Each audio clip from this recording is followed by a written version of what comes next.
Now, let's dive into building the components of a neural network. Understanding how these foundational elements come together is crucial for developing efficient and effective machine learning models.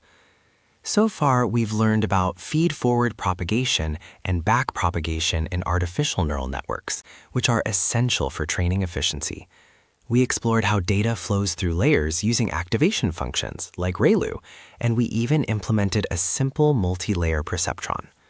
Remember, we discussed the importance of updating weights based on prediction errors through the backpropagation process. Lastly, we highlighted the significance of monitoring loss during training to really optimize model performance over multiple epochs. Now, we'll talk about how all these processes can be integrated to build a complete neural network and how Python can help us implement these components seamlessly. Now, let's see how we can implement a simple neural network using Python. We'll start by importing the NumPy library, which is super essential for all our numerical operations. Our neural network class will really encapsulate all the functionalities of the neural network. In the constructor, we define the weights between the input to hidden and hidden to output layers. These weights are initialized with random values to help break symmetry, and we also include biases for both layers.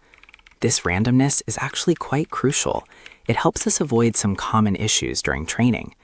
Next, we'll implement the feed-forward function, which is responsible for processing the input data through our network. It computes the activations for the hidden layer by taking the dot product of the inputs and the weights, adding in those biases, and then applying the ReLU activation function. This entire process continues on to the output layer, where we calculate the final activations and return them.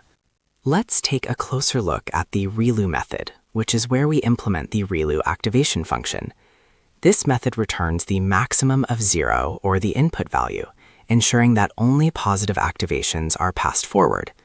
So you can see how this structure forms the backbone of our neural network, allowing it to learn from the incoming data and make predictions effectively. Next, we will implement the mean squared error function, which is essential for calculating the training loss during the model's learning process. This function takes two parameters, the true values and the predicted values, and it returns the average of the squared differences between them.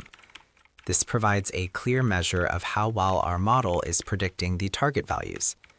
Following that, we'll define the backpropagation method, which performs the critical task of updating the model's weights based on the calculated errors. Here, we first compute the output errors by subtracting the predicted outputs from the actual target values. These output errors are then used to calculate the Next, we will implement the mean squared error function, which is essential for calculating the training loss during the model's learning process. This function takes two parameters, the true values and the predicted values, and it returns the average of the squared differences between them. This provides a clear measure of how well our model is predicting the target values. Following that, we'll define the backpropagation method, which performs the critical task of updating the model's weights based on the calculated errors. Here, we first compute the output errors by subtracting the predicted outputs from the actual target values. These output errors are then used to calculate the hidden layer errors, taking into account the weights and the derivative of the ReLU activation function to adjust back through the network. In the weight update step, we adjust the weights for both the hidden to output and input to hidden layers by applying the learning rate. This learning rate is essential as it determines the magnitude of the updates. Finding that careful balance is crucial as it influences both the convergence speed and stability of the learning process. Additionally, we will implement the ReLU derivative function, which helps derive the gradient needed for backpropagation by returning an array indicating where the neuron's input exceeded 0. Next, we're going to implement the train method for our neural network class, which is super important for training the model over multiple epochs. This function takes 4 parameters, our input features x, the target values y, the number of epochs for training, and the learning rate. Inside this method, we use a for loop that iterates through each epoch. So during each iteration, what's happening is our model makes predictions by running the feed-forward method, which processes the input and calculates the output based on the weights we've initialized. After we get those predictions, we compute the loss using the mean squared error function. This is essential for measuring how close our predicted values are to the actual targets, so quite critical for understanding our model's performance. Then we perform backpropagation via the backpropagation method, which adjusts the weights to minimize errors based on that calculated loss. Oh, and here's an important point. We include a logging mechanism that outputs the loss every 100 epochs.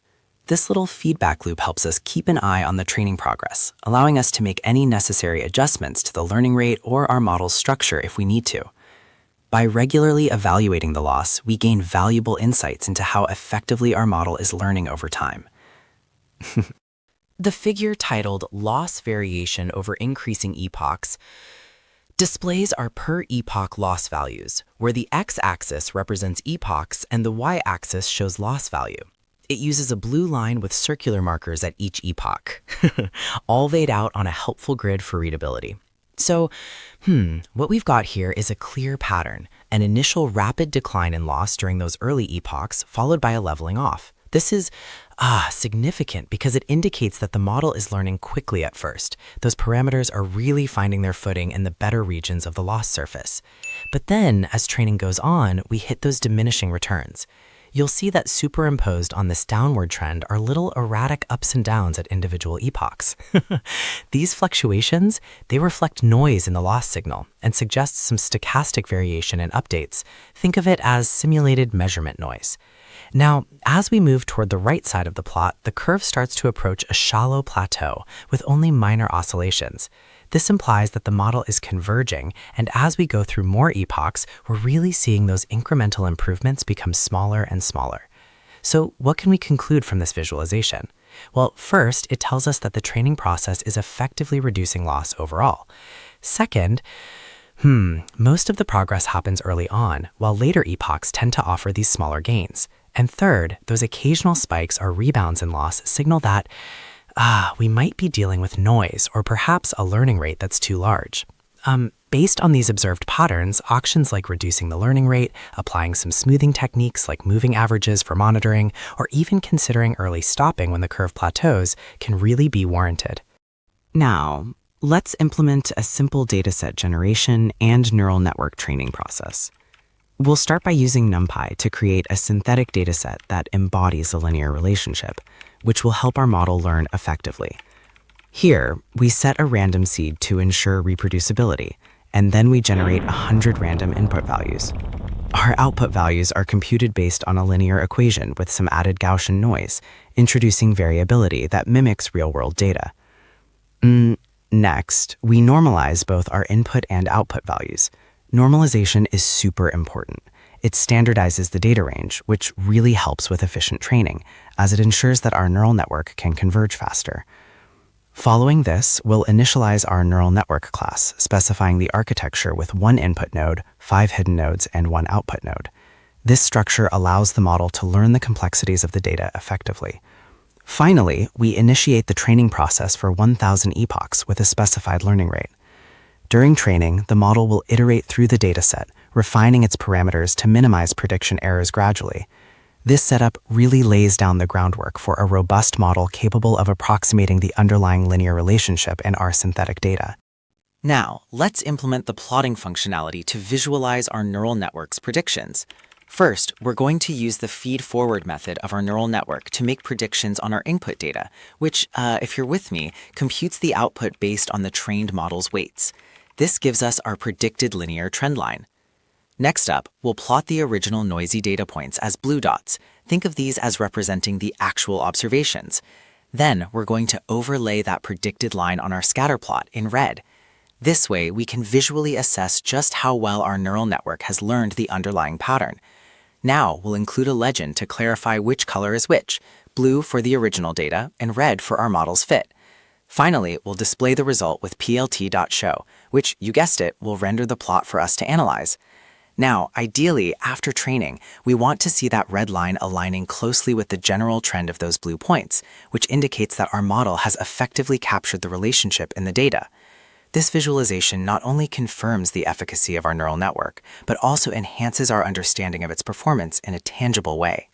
Remember, this is just the tip of the iceberg when it comes to building neural networks. The potential for improvement is virtually limitless, from experimenting with different architectures and activation functions to incorporating advanced techniques like dropout for regularization.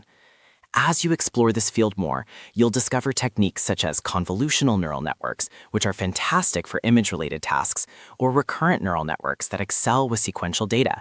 Each method has its own unique components and nuances, but at the heart of it all, the core principles of feed-forward, backpropagation, and weight optimization remain key.